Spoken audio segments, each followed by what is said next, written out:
ஆமா, அடுத்து நம்ம லதா கணேஷ் ஆடியோ நாவல்ஸ் சேனல்ல என்ன கதை வரப்போகுது? அடுத்து வரப்போற கதையோட பேரு காதலும் கற்று உன்னை மற. அடடா! களவும் கற்று மற. இப்போ காதலும் கற்று மறன்னு ஆயிடுச்சா?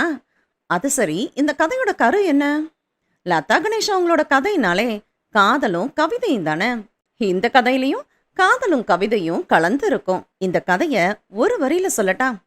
சின்ன வயசுல இருந்து வறுமையை மட்டுமே பார்த்து வளர்ந்த பொண்ணுதான் கதையோட ஹீரோயின். நம்ம கிட்ட எது இல்லையோ அது மேலதானே ஈர்ப்பு அதிகமா இருக்கும்னு சொல்லுவாங்க. அதே மாதிரி ஹீரோயினுக்கு பணத்து மேல ஈர்ப்பு அதிகம். பாசத்தை விட பணத்துக்கு தான் அதிகமா இம்பார்ட்டன்ஸ் கொடுப்பா. ஆனா நம்ம ஹீரோ இருக்கானே, அவன் அப்படியே ஹீரோயினுக்கு ஆப்போசிட். கஷ்டம்னா என்னன்னே தெரியாம செல்வ செழிப்புல வளர்ந்தவன். ஆனா சாருக்கு பாருங்க, அம்மா அப்பா இல்ல, சொந்தம்னு சொல்லிக்க யாருமே இல்ல. அதனால பாசம்னா என்னன்னே தெரியாம வளர்ந்தவனுக்கு பணத்தை விட பாசம் தான் பெருசா தெரியுது. இவங்க ரெண்டு பேரும் காதலிக்க ஆரம்பிச்சா எப்படி இருக்கும்?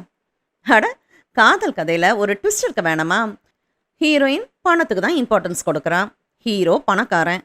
அப்ப இவங்க ரெண்டு பேரும் ஒண்ணு சேர்றதுல எந்த பிரச்சனையும் இருக்காதே. அதுதான் இல்ல. ஹீரோ தன்னோட உண்மையான அடையாளத்தை மறைச்சு வேலை தேடுற ஒரு சாதாரண பையன் மாதிரி ஹீரோயின் கிட்ட அறிமுகமாகி கொஞ்சம் கொஞ்சமா அவ மனசை மாத்தி வாழ்க்கையை வாழ்வதற்கு பணம் முக்கியம்தான், ஆனா அதை விட உண்மையான அன்பும் பாசமும் ரொம்பவே முக்கியம்னு புரிய வைக்கிறது தான் இந்த கதை. பல திருப்பங்களும் சுவாரஸ்யங்களும் கவிதைகளும் நிறைந்த காதல் கதையை ஆடியோ நாவலாக கேட்டு மகிழ லதா கணேஷ் சேனலை சப்ஸ்கிரைப் செய்து கொள்ளவும்.